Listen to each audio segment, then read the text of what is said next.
through these doors is presented by Gate City Bank. What can be done today to create a better way of life? We can end hunger, homelessness, and violence. Acts of kindness, compassion, and teamwork bring us together and keep our community safe. Every day at Gate City Bank, we're building a better tomorrow and a better way of life.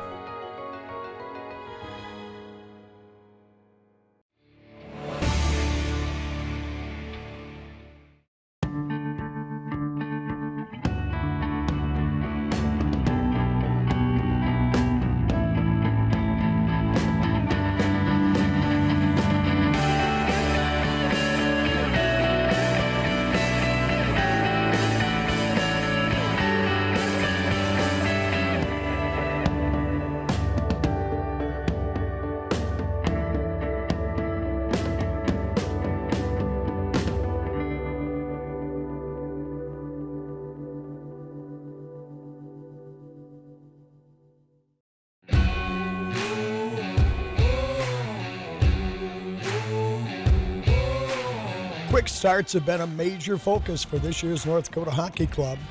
With the 18th ranked Mavericks in town, that urgency was evident from the opening draw.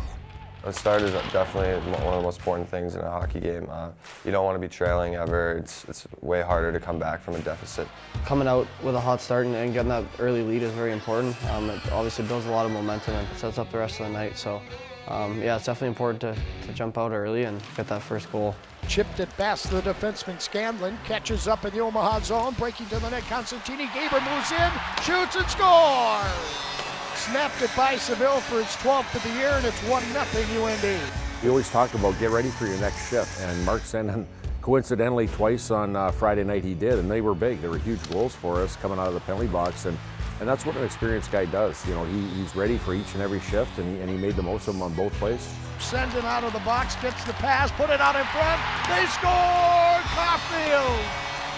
And 2 times now, North Dakota's man out of the box, and North Dakota scored to make it 3-1. I think it was definitely a good start to the weekend for us. Obviously, we didn't play our best game on Friday, but I think good teams always find a way to win, and we were able to come out with a big win on Friday night. So that was definitely a good start to the weekend. We did some good things, and it was positive, and we capitalized on the chances we got, which was good. But overall, we came in and we said it wasn't our best game. And then going into Saturday, again, we had a good start. We were playing really well, up 2-0. To Gaber near side of the net. Ford centers to Caulfield, who buries it. Pretty power play goal. Honestly, we didn't allow very much in the third. They got a power play goal and a pretty fortunate bounce. Obviously, we got to be better in that third and really take control of that. Learn to shut out that game, but in the end, we got a point out of it, and we just got to move forward and look ahead.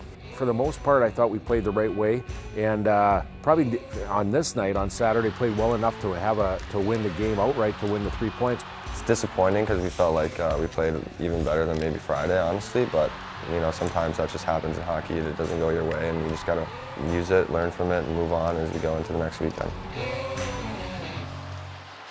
From a young age, Brendan Budy knew his life would be different. However, he's never let his condition dampen his desire to make a difference. I was 8 years old when I got it. Didn't really know at the time, obviously, what it was. I remember I was just in school, and my mom pulled me out, and had to go spend, I think, 7 days in the hospital, and then another 7 after that at BC Children's Hospital, which they specialize in like diabetes and stuff like that.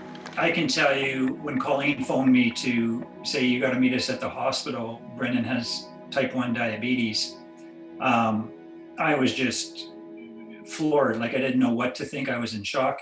I think after spending that week at the Children's Hospital, they really educated us on the disease, how to manage it. I think, like, you know, the first question for me was like, was I gonna like be able to play hockey? And, you know, like, they reassured me right away.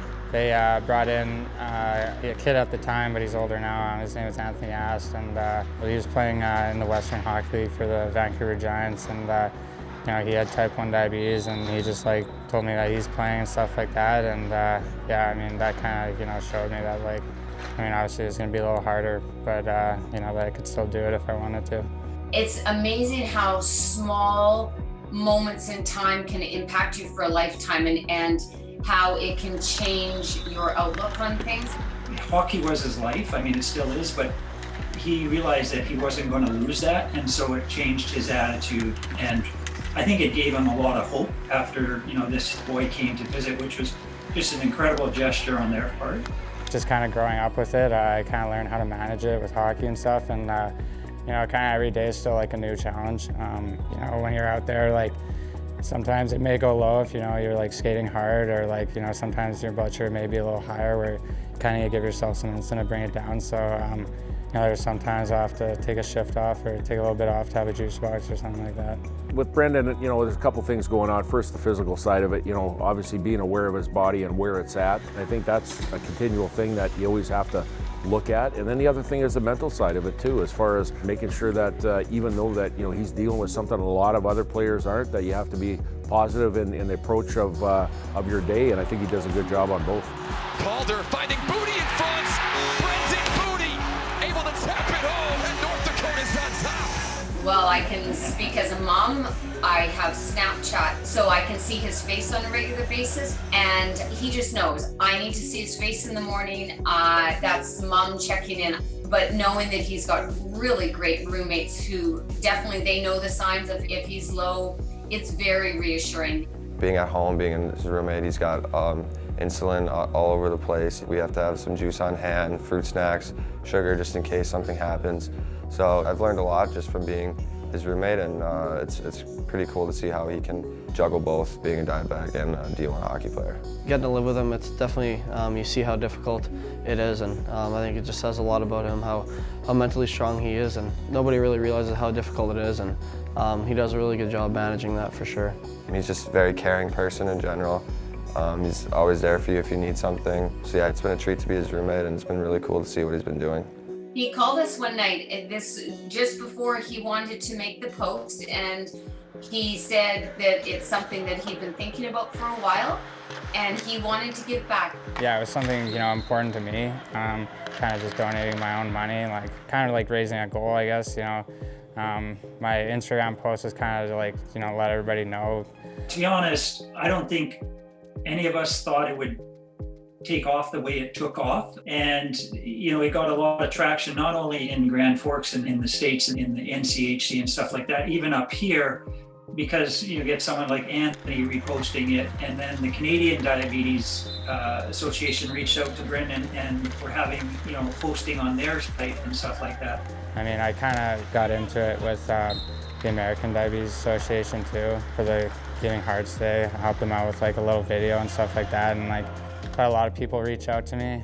And, I've tried to respond to a lot of people. I guess the same thing is trying to use my platform to show people that I'm here, playing hockey and going to school, and obviously I have type 1 diabetes, but it didn't really stop me. Yeah, no surprise there. I think just seeing kind of what he does, and whether it's talking to younger kids or whatever, and being an inspiration to those young guys, and showing that he has those struggles and other kids do too, that you can still kind of compete at your highest level, and I think he shows a great example of that. I know he got a lot of interaction with his Instagram post, and that's going to a great cause, and I just think it's really cool how he's giving back and trying to raise awareness for what he goes through. And I think it's inspiring for the younger kids too that look up to him, and the kids that are going through the same thing and they want to be hockey players too, just to let them know that it can be done, and yeah, it's really cool. I think the focus is, there's other things out there. When the lights aren't on, that's the time we focus on other things. And as true servant leaders, I think that's what you do, is you don't focus on yourself, you focus on other people, on trying to help others. And it's nice to know that Brendan is carrying the torch. He struggled with injuries this year, and so we're even that much more proud of him this year, because it hasn't been an easy year on the ice, which that often happens in their hockey careers. And we're proud of him that he has still been able to give back to others and still try to be an ambassador for something other than hockey as well. And it shows a lot about Boots and his character, I think. He's a very passionate guy, and I think just kind of seeing stuff like that is a huge reason for kind of the person that he is. And you look at what he's able to do on top of obviously dealing with the diabetes is pretty special. I think there's no doubt in Brendan, he realizes it. The UND platform is significant, and so there's a lot of people that he can reach out to and try to make a difference and just show them that anything's possible, right? Like you can't let this disease control your life or define who you are, as long as you respect it and manage it. The goal is like to make as far as I can in hockey and hopefully the NHL one day, but also like kind of carrying with me what I just started in December, and you know, like along the way just kind of using my hockey as a platform to like show people and like, you know, kind of try and be a role model, I guess, for younger kids like that. The 6-game homestand concludes this weekend with the CC Tigers landing in Grand Forks. And with 4 regular season weekends remaining, UND looks to stay in the Penrose hunt. They're a hard-working team. They don't have any quit in them. I think we learned that when we went out to Colorado. Obviously, it's just another weekend in the NCHC, and we know what to expect, so we're going to come out, and we got to come out hot on Friday. We played them twice in Colorado Springs, and we played pretty well both nights. We got the results we needed, and we're going to need to do that again. We got to bring full 60 minutes with whoever we have, whether we get some guys back from the injuries or not. We can't take any time off, because I feel like when we do that, that's when we don't get the result we want. They're a team that's growing as the year went on, and you can tell. They've been playing games very tight, winning some games and losing games by a small margin. So they're a team that's gotten better since the last time we played them in December, and we're going to have to make sure that we keep getting better as well. We talk about like the second half of the season, it's like playoff hockey, because every game matters, every point matters, and this is when everyone starts to elevate their game, and we need to do the same. It's a sprint, like I said, we want to put our foot on the gas, and we want to make sure that we play with a lot of energy, and at the end of the day, there's a lot to fight for. We're fighting for the Penrose, we're fighting for being in the national tournament. There's a lot of things that we're looking forward to here. I think the second half of the NCHC season is always pretty much just playoff hockey. I think every night, every period, we got to bring it, and our compete level has to be extremely high, and I think that's what we'll be looking to do on Friday night.